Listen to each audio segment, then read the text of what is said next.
Okay, everyone, welcome for today's lecture, and this lecture is from the series of the lectures on the Cosmological Component Separation, and this is a class conducted at the University of Oslo under this code here.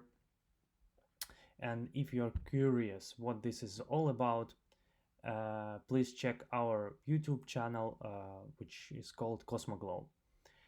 And my name is Maxim Brilenkov, and today I'm gonna talk about how to install Commander, hopefully without too much pain. But before we dive into the details, I would like to quickly and briefly remind you what is Commander itself. And basically, Commander3 in our case stands for the optimal Monte Carlo Markov chain driven estimator, and it is a Fortran-based code which was developed solely to jointly analyze the cosmic microwave background radiation through Bayesian Gibbs sampling. And 3 here reflects the fact that this is a third generation of Commander. With 2 previous generations were being Commander was the solely component separation tool, but right now it was expanded and right now it allows to a joint analysis of data sets starting from the raw time order data and going all the way through to the cosmological parameters estimation. And of course, jointly here means analyze all together in parallel without human intervention. So if you have a data set or sets of data sets which may come from a satellite like Planck or WMAP or Lightbird or Spider as a balloon-borne experiment example, or Quiet as a ground-based experiment, doesn't really matter. So you, in theory, you would input it inside Commander, and which would do every CMB processing steps within itself, and as a result of each loop here, Commander will produce what is called samples, and these are basically frequency maps and component maps. So this, of course, this looks great, and indeed it is. But you may ask me, what's the problem then? Why do you need to give this lecture, Maxim? And well, let us think about this. What's the challenge here? What's the challenge actually to install this Commander? So let's start from, we should start from something, and this something would be called compilers in our case. So you should have in principle, to install Commander, you should have compiler, and this is usually provided by your HPC environment. The same stands for MPI implementation, also provided by your HPC. But then you go further because Commander relies also on FFT library, which stands for fast Fourier transforms. It also relies on the LAPACK library, which there for matrix manipulations. Also Hilpix and LibSharp for fast spherical harmonic transforms, and of course the HDF5 and CFITSIO for input and output data to the disk. So this looks, of course, great, and most of these libraries are provided within your HPC, right? Well, let me ask you a couple of questions here. What kind of a compiler you are going to use? Do you want to use the open source GNU GCC Fortran compiler, or you want to use some proprietary ones like Intel iFort, for example? Or do you want to use a new generation of LLVM-based compilers and Flang or the proprietary one from NVIDIA, for example? What about MPI? Do you want to use, once again, the open source MPI version, or do you want to use Intel MPI or NVIDIA MPI, right? The same goes for FFT and LAPACK with, tons of other vendors. Hilpix, LibSharp, okay, there is, well, of course, there are flavors to Hilpix, such as C, C++, Fortran. There is also HillPy for Python, but still there is only well, one library, and we know where to get this.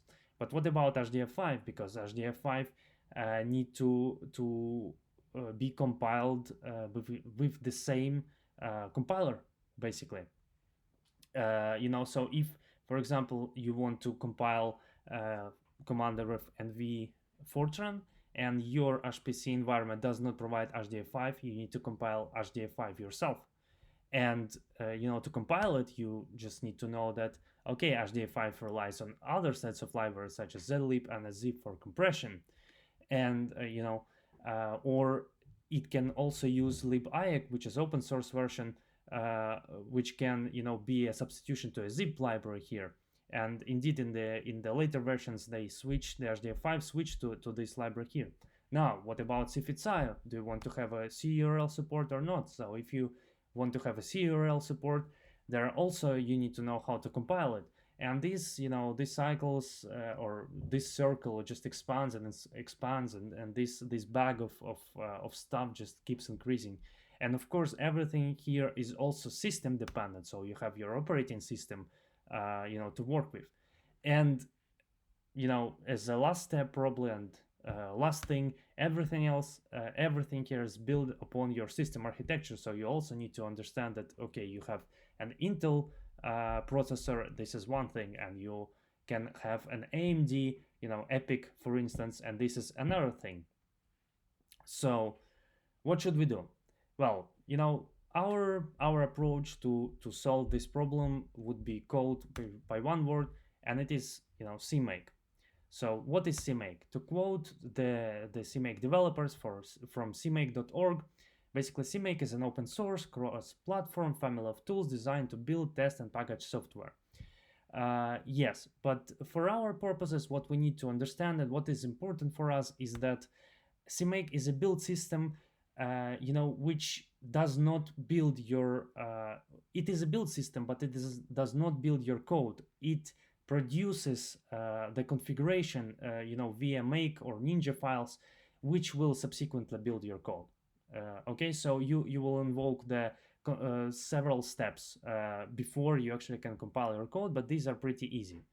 And what's next, and what's important as well, is that it supports multiple operating systems such as Linux, Mac OS, aka Unix, Windows, etc. It also supports different languages which are important for us, such as C, C++, Fortran, Python, and I'll get to this in a moment. And it has also an extensive support for these languages and Fortran in particular from different vendors such as GNU, Intel, PGI, NVIDIA, etc., etc. And it is one of the industry standards. So to give you to build your code and to package your software. And to give you some examples here, well, you probably everybody here heard about Toast. And the Toast, how Toast works, essentially it has a Python wrapper around CMake system, which does all the job under the hood. So when you install Toast with pip, for instance, or when you try to do it from source, more from source, then you will actually install it with CMake. Then LLVM compilers as well, they can be built with CMake. HDF5 or OpenBLAS also have CMake support, and many other libraries. So this seems to be like a right tool for the job. So how does CMake solve our problem? Of course, CMake cannot do everything, so we should have some starting point, and this starting point we would call it prerequisites. And these prerequisites is essentially, if you are on Linux, and I assume you are on Linux and your cluster is run on Linux, you will have a Linux MAF library. You would also need to have a Fortran. So far, only GNU and Intel. You'll also need to have a Python interpreter and some kind of MPI, some kind of an MPI implementation wrapper or MPI wrapper. You need to have a CMake. I believe 3.21 is the latest version right now. So the latest version and also the latest versions of make and auto tools such as autoconfig, libtool, autoreconfig, and so on and so forth, and also Git to fetch Commander from GitHub. But most of these things are provided or should be provided within your HPC environment, or if they are not, they are quite easy to install yourself. So once these are installed, you would invoke CMake to configure your project, and it will generate a configuration. This would be a first step. But then the second step is just we invoke CMake to build your project, and within this step, basically your job is done. So CMake will build all the projects. In this particular example, it can be, well, CMake can be also invoked in parallel, like make with make minus g something, and it can figure out the interdependencies for a subproject. So it will go on and on and on, and eventually it will, once it configured and compiled and installed all these libraries, it will then install Commander, compile and install Commander into the folder you have specified. So that's how it works in I would say in a nutshell. So with this, let us dive into the actually hands-on installing Commander. So first thing, or zero thing you need to do is remove ANACONDA or CONDA from your path, from your bashrc, from your environment. I cannot stress this enough. You need to just comment it out. Once you install Commander, you can safely bring it back, no problem there. But for the sake of while you are installing it, just remove it. ANACONDA is a very good tool for Python. It is a very sandbox, within itself. I also really like to use it, but it can break things, for you badly. For example, ANACONDA comes with its own libtool, I believe, and some other stuff from AutoTools. Also, the latest versions of ANACONDA comes that they are on GNU compilers, which will not work, and they will mess up your installation. So just for the sake of this tutorial, and when you will try to install Commander, just comment it out and then safely bring it back. Now, second thing, you of course need to check out that whether you have all the prerequisites to install Commander. If you miss something, ask your system administrator or install them yourself. It should be quite easy to do from source. You don't even need to have root access for it. For example, to install CMake, you can use one of the following methods. The first method is actually with pip. And I know that I said about ANACONDA, it still stands. You can simply create simple Python virtual environment. You don't need ANACONDA for that. Once you do, and you need Python for successfully run Commander, and I will explain this in detail a little bit later. So you can simply install CMake with pip like this. Pip install CMake, and you're done. You will get 3.21 version, and you can safely use it. I used it many times. Or you can use you can install CMake with make, by bootstrapping. So you go to official CMake website, you fetch the latest version, or version 3.21, you bootstrap it, and then just install it with make like you usually do. Or you can of course install with CMake. So if you have older version, like say 3.17 or 3.18 or whatever, you can install it with CMake as well. But I mean, I would assume if you have CMake and use it, you would know how to install CMake with CMakes, or you'll be able to figure it out pretty quickly. So I didn't get any example commands here. So once you figure this out, you go further, and this is actually for the sake of this tutorial and this class, we are going to use a specific Git branch. So you just clone the Commander and check out this specific branch here. once you inside this branch, and inside once you checked out Commander, what's usually happen, you create a so-called build directory, and this is usually happen for all CMake projects. So there's there are two types of configuration for CMake: one called in-source builds and another called outsource builds.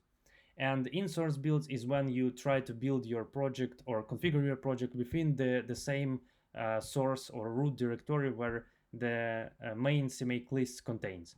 Since CMake produces a lot of files during its configuration phase and a lot of folders, this way is not recommended. So usually people just forbid it, and that's what I did. So you cannot do this. So you will need to create some kind of a folder. It doesn't really matter how it's called, but usually it's called build.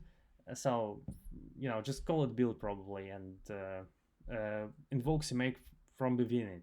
And you can so once you create this folder, you cd to it, and you can go and further and check actually what kind of modules you have loaded on your system. Here I have just gave you an example of various useful module commands I use on a daily basis. And once you identify the modules you are going to use on your system, you just call the module load, and that's it, you're done for this step. And then and also, of course, the important point, I said that we have support for Intel and GNU compilers. This is true, but and I'm trying to add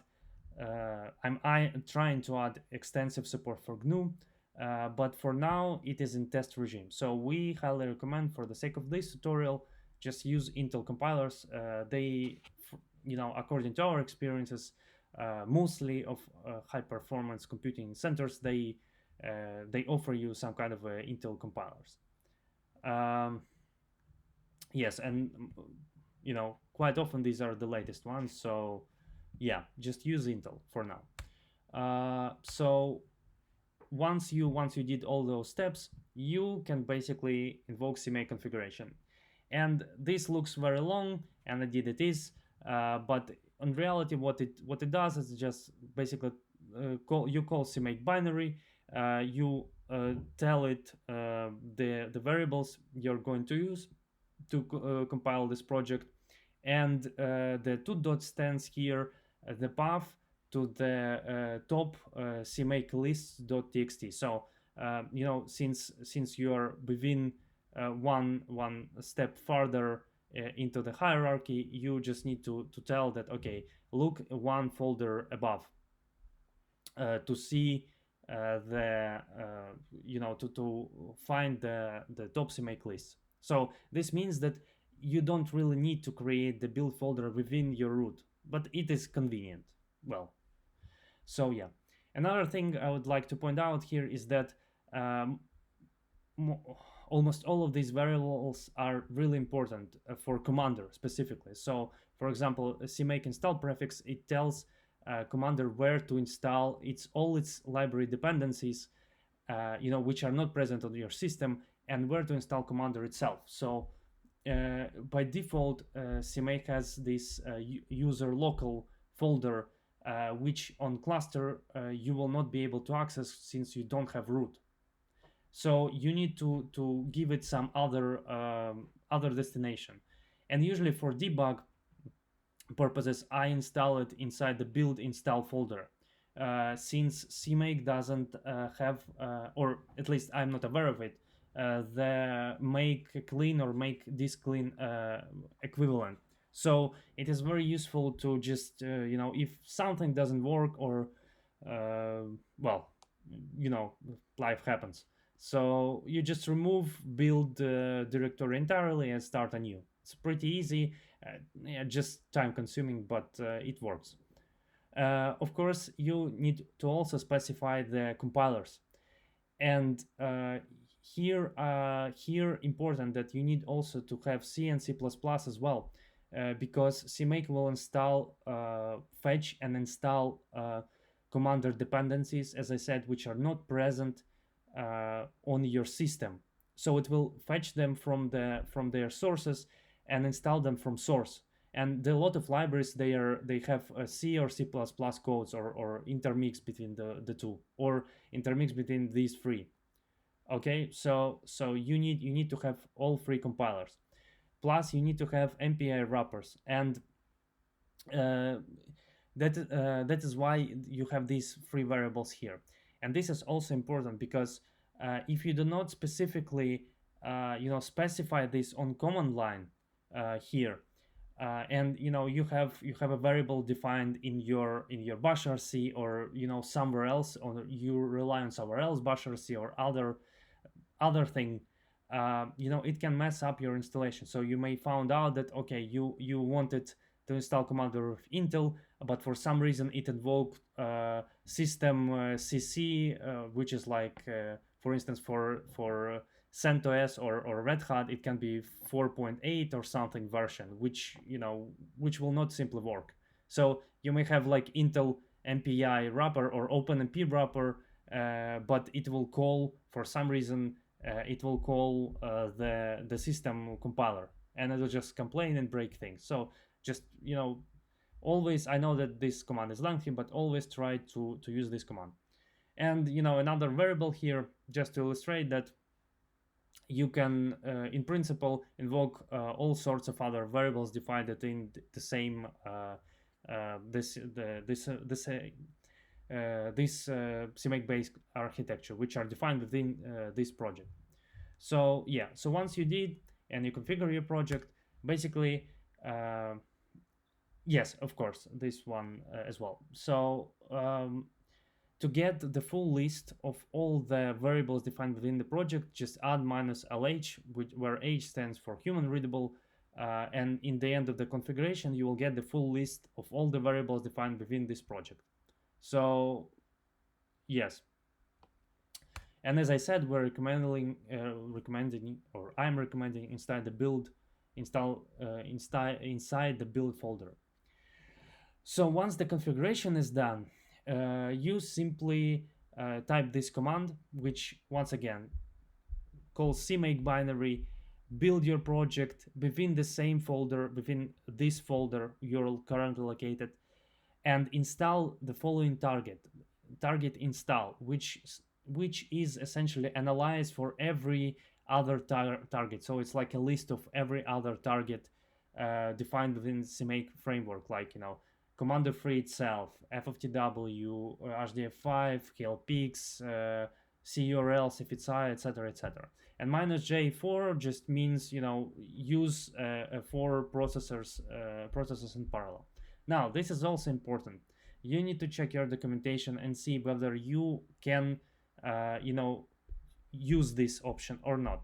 So because you will be installing Commander on login node, you will not be using the computation nodes for it. And since the computation nodes, they should not have an access to the internet by default. And that's why you are very limited in power and probably in space as well. But that is why you need to check the documentation, whether you can use 4 processors, 8 or more, or you should not use any one of that. If I remember correctly, when I was installed on NERSC Cori, the documentation said that you can safely use 4, but no more than 4 processors on login node, and this was dedicated for installing the code.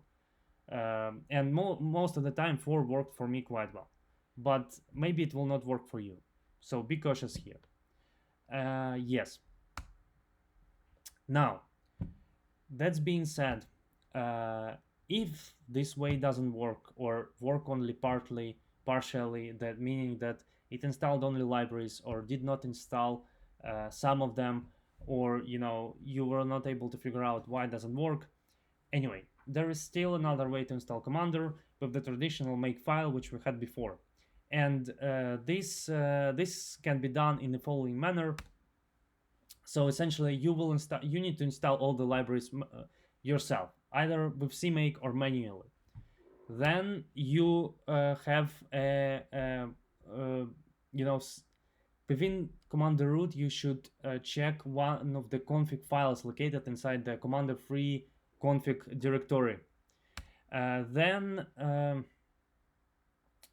you copy one of those config files and modify it, providing by the paths to your libraries, compilers, flags you want to use, etc. Then you lastly, and this is the last part, but this is also important, otherwise Makefile will complain. In your bash RC, you need to export the Commander variable and name it as my config or whatever name you were choosing. So now let me maybe try, you know, to give you an example, actual example in the terminal here. And basically, well, you all get this from the component separation class. Let me just you know, copy paste these commands in my terminal. So I'll just do git clone and I'll call it AST9240. So going into the AST9240, we see that this is a master branch, and I need to go to the actual simulation branch just to check that, okay, we are on the AST branch. I'm creating the build folder and going inside it. And now, okay, let me check the modules I have. So okay, I have a Git, CMake, Intel, and, you know, GNU, which contains all the make files and stuff. That's you know, that's enough. That's enough. Sorry.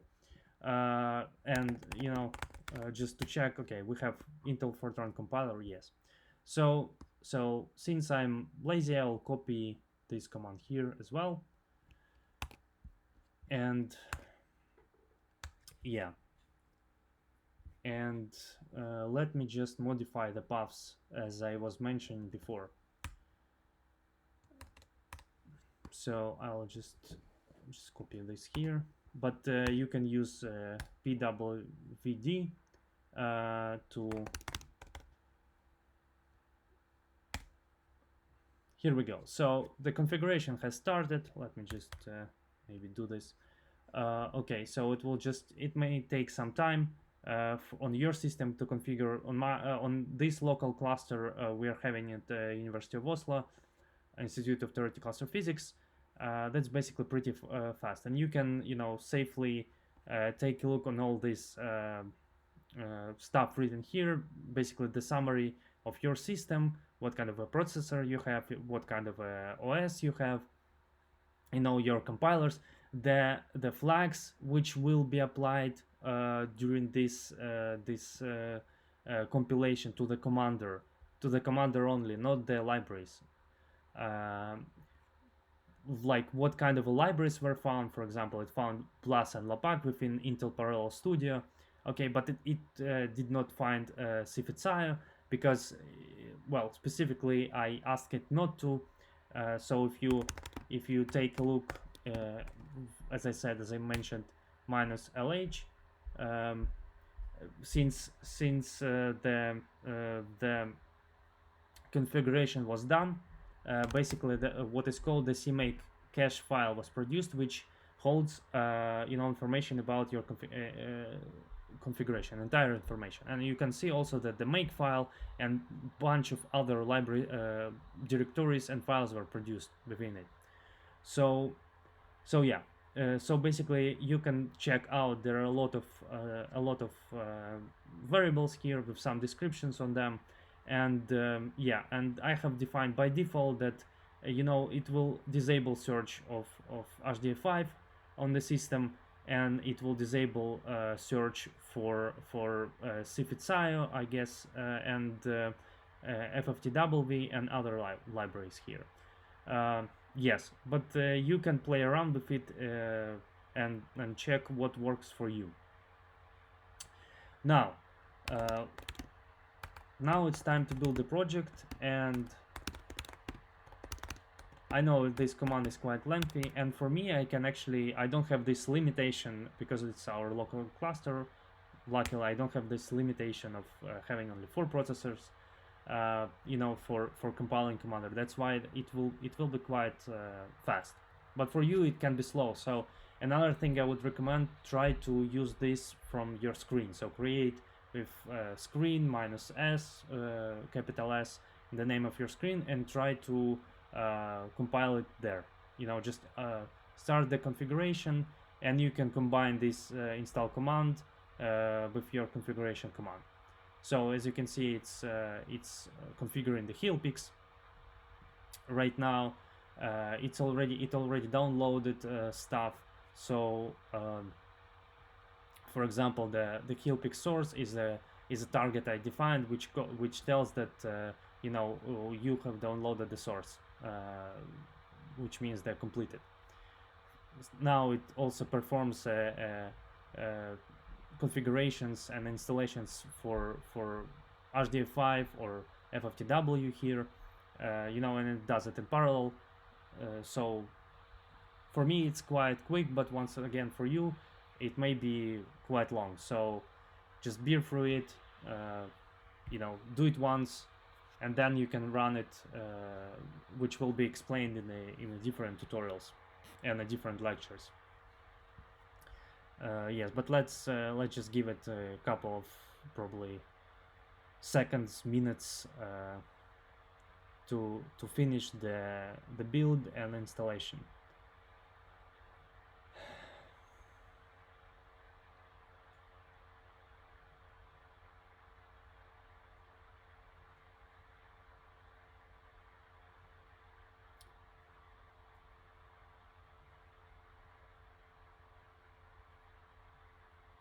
So as you can see, it's built FFTW, both shared and static libraries. So essentially, when you run configure scripts to install your libraries from source, essentially what the configure script does, it installs both static and shared libraries, and this CMake configuration, it just emulates this behavior. So on reality, we don't really need to install them twice, but just to emulate and be more flexible, we can in principle use both shared and static libraries, which both have advantages and disadvantages.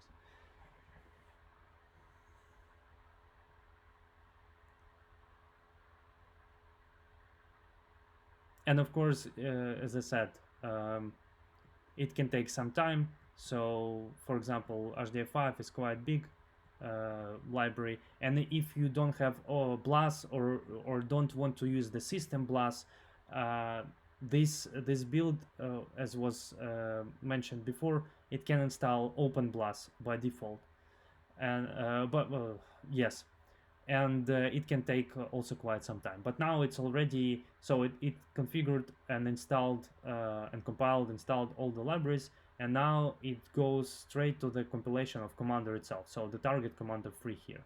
So all the modules which were written as part of the Commander3 framework are now being compiled, and we just just wait and see what happens.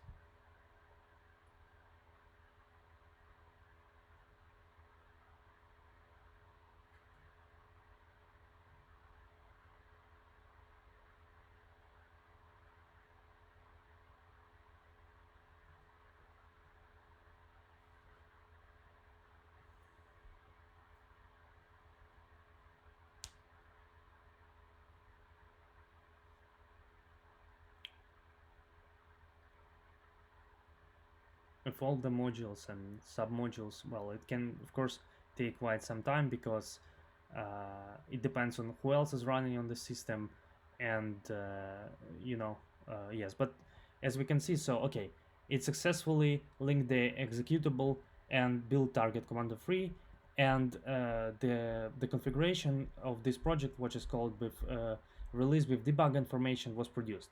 So if we check out now, we have install directory, which now contains all this bunch of folders here.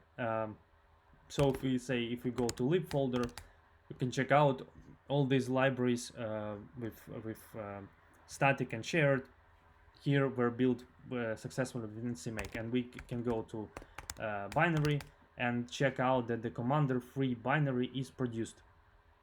So now let me just try to do version, and yeah, okay, so it works for me. For you, if you try to do this, it may not work because you need to, use a Slurm or bot job for this. But this local cluster, it doesn't have this. We don't really need to use this, so I can simply check it like this. So I can run my code with MPI run, and so on and so forth. Yes. With this being said, you can once this is installed, you can basically go to the actually steps which are how to run Commander, and these will be explained to you in other tutorials. But as I said before, if this doesn't work or works partially, and you need to install Commander yourself, you basically go to Commander3 here, and you go to the config, this folder here. And once you go to this config, you can see tons of other config files. For example, if you want to see the some configurations for the Intel with the CMake, so you just go do config ITA CMake Intel, right? And you can see all the stuff which were defined within this configuration file. So the compilers, the flags, the paths to the variables, and so on and so forth. So you just copy this config file, and you can simply modify this this file. Let me just let me just try to copy it out and for you.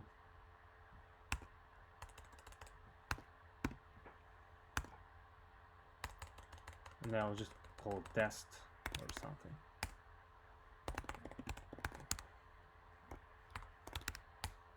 And yes, so I'll just delete this.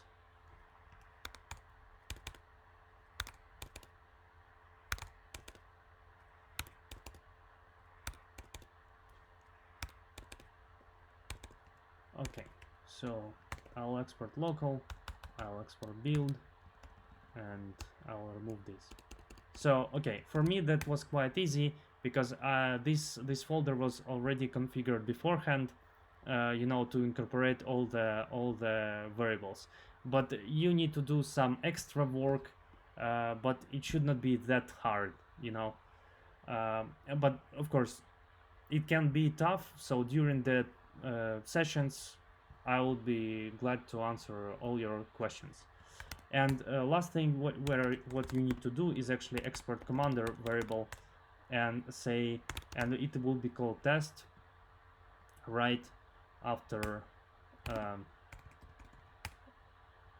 the name of your config file. And now let's try to do make, and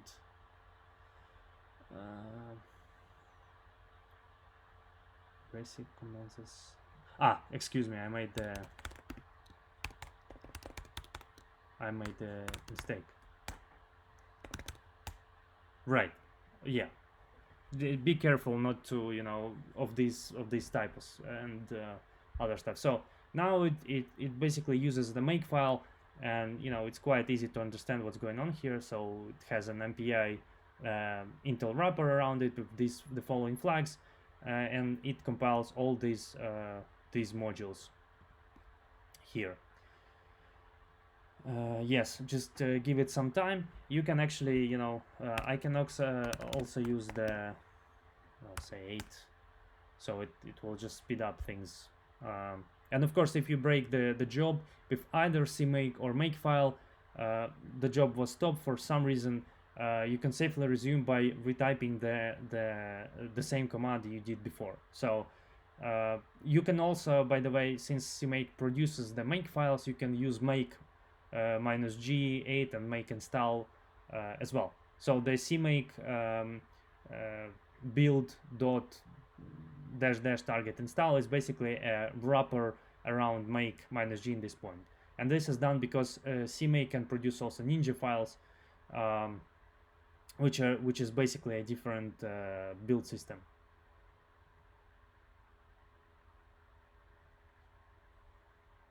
So with the bunch of flags here, yeah, and this can take some time, but finally it was built and linked, and now and that is another difference. The binary is located inside Commander3 source, and it would be called simply Commander here. So, and let's see if that works. Yes, and of course it doesn't work because I need to modify, in this case, my LD library path. So since the Commander was linked against, in this case, against the shared version of CFIT size. So in your basher C, you would do export LD library path. Then you will point it into the path where you installed all your libraries, and then you would do something like LD library path. Yeah, but basically, well, believe me here, it was compiled, and it can be also used, you know, as another alternative binary. But well, since I'm developing CMake and debugging CMake code, I mostly use the CMake to compile Commander and run it. But anyway, yes. So these are two ways to install Commander. Now, with that being said, let's yes, and of course the last step was to type make. So with that being said, to actually run Commander, of course you need two things. First thing is Commander itself, and second thing is the input file. And in this part of the lecture, I will tell you about how to get the input files, just in a second. So, and a little bit of history here. So the Commander3 was developed, Commander3, not Commander2 or 1. Commander3 was developed during the Beyond Planck project. And during this project was written the so-called BP tool, which stands for Beyond Planck. And this binary essentially will download all the Commander inputs files. So the excuse me, the time order data, the Commander3 auxiliary files, and so on and so forth. And you will have an option which kind of files you need to download. So with that being said, where to get this binary? So within Commander root folder, you have this tutorial. You go there and you get your binary there. It's of course it's also an open source code. It's an open source code. It just we have not released it yet. So the right now the only thing which is available is a binary. But bear with me. At some point you will be able to see the source code and check that everything is right between it. So so basically the once you get this binary, just put it somewhere, you know, meaningful to you, and point your path to there. So for instance, I put it inside my local binary and you know, binary folder here, and change the permissions for you to run it, right? So we've changed mode for user and X for this binary tool to be able to run it. So me, for instance, I can right, so I can locate it in local bin. And now you need to choose which directory you will store the input files, right? So this is also very important because you should have enough space to do that. Commander input files, depending on the configuration you want to run, can take up to terabytes of hard disk space. Commander 3, of course, it uses the LFI.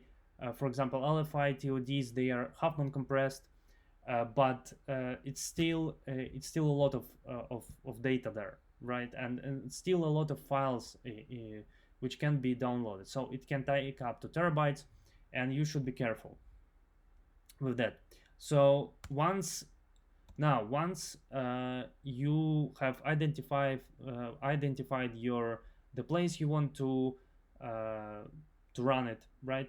So you can simply run it by invoking BP, by the name of the executable, and it will create a hidden directory called .bp where the config file will be located. It's pretty easy config file where you just input the number of workers and the path where you want to store your files. So to check the all available files, you can simply type bp download, and you will get the sizes and the names of the files you need to use. But for running Commander, technically, you can download only these two files here. So set of files, excuse me. So auxiliary, Commander3 data, and L2 data. Because it can take some time, because it's a lot of disk space. Run it within the screen from your login node. It will download, and because it will download stuff from ITA local cluster from yes, and it will create, so this tool will create input folder where it will place L2 level data inside L2 data, and auxiliary data from Commander 3 like maps, for instance, input maps, etc., inside auxiliary method data. Sorry. So once the download was finished, that's also important. You need to modify the file lists txt for each respective band. In tutorial, there is a simple in tutorial folder within Commander. There is a simple convert underscore file list.py, which should serve you as an example of how to do this. Okay, so for the sake of this course and the specifically one of the assignments for this class, we have prepared the data set which can be downloaded following this link, and you have already you should have gotten this link before, and with all the details on what to do. But just to repeat here, to have a complete picture. So just let me just go back to the terminal, and I have analyzed here. Okay, so that's me. Let me invoke the BP, and as you can see, I have already invoked it here. Excuse me, and it created this .bp folder here with the config file. As I said, it's pretty easy config. You just use the number of concurrent downloads, input path, the path where the input folder will be created. You can modify it to whatever you like. And once you do this, once this was created, you can choose the data sets you want to download. So basically, if you want to download the entire set of files, it can take up to 9.5 terabytes of disk space. Okay, so in reality, what you want to do, you can download the L2 data and auxiliary Commander files. Still a lot of, like, almost 1 terabyte, so be warned about this. And once again, to start download, simply type that command I showed you before. Now, with this being said, we can move forward to another part of this talk, and that's actually Commander documentation. So as I said before, Commander 3 was developed as part of the Beyond Planck project, and the original documentation which we put up are located here. Now we have ported it to GitHub pages to the Cosmoglobe framework, because the Cosmoglobe is the natural continuation of Beyond Planck, where we try to incorporate as many data sets as possible. So LFI was part of Beyond Planck, but HFI, Quiet, WMAP, Spider, etc., etc. So all data sets. That is why, and this link is still available there, and that is why you may find that okay, we have documentation here and documentation here. Which one is correct? Technically, both, because they are both were documentation for Commander. The GitHub pages are supposed to be more up to date. However, and this is very important, the Commander is in a very active development, so the documentation may not be accurate. There, I said it. So, and it's really true. It's very active and very fast, moving, very fast changing.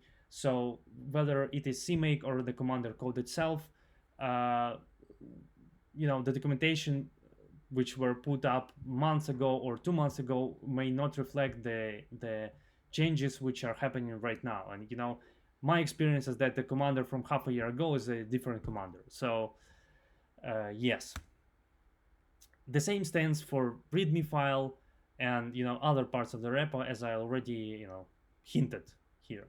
So we are aware of this issue, and we are trying to our best to resolve it. But you're very welcome to contribute. This is an open source project.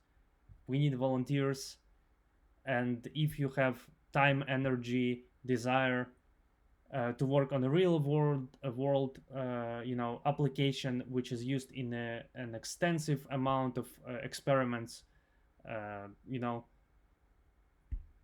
be our guest.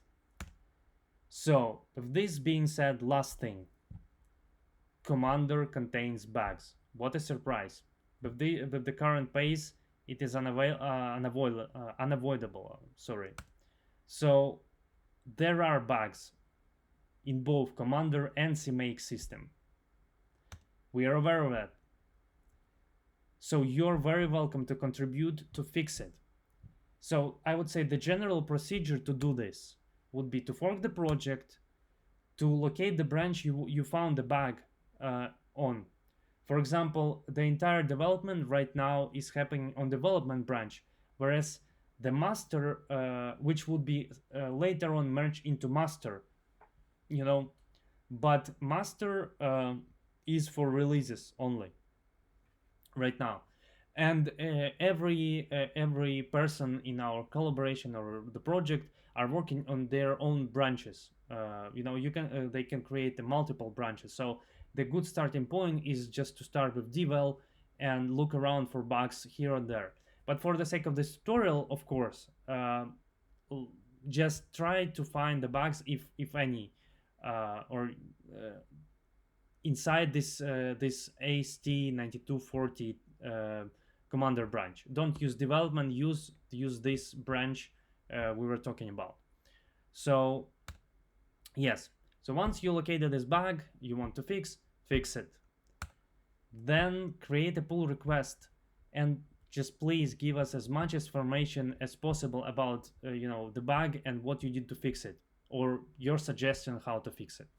So one of us will review this commit, and once we approve of it, we'll merge it into Commander, and you will be forever a contributor to the society of CMB professionals. Yes.